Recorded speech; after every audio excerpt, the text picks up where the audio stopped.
Nauwi sa krimen ang pagtatalo ng 30 taong gulang na lalaki at karelasyong 24 na taong gulang na binata sa barangay Purubatsa, Libmanan, Camarines Sur.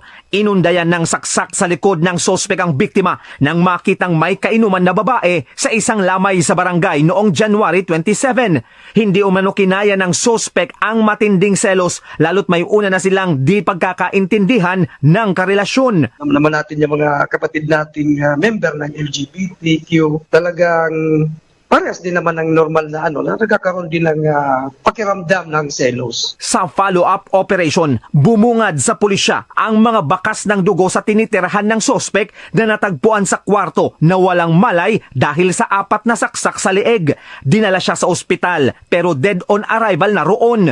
Ayon sa investigador, sinaktan nito ang sarili habang pauwi sa bahay pero duda ang kaanak kaya ipina-autopsy ang bangkay. Sa Ragay, Camarines Sur, ninakawan na ng 100,000 piso at cellphone. Pinatay pa ng magnanakaw ang 56 anyos na biktima sa barangay Katabangan proper.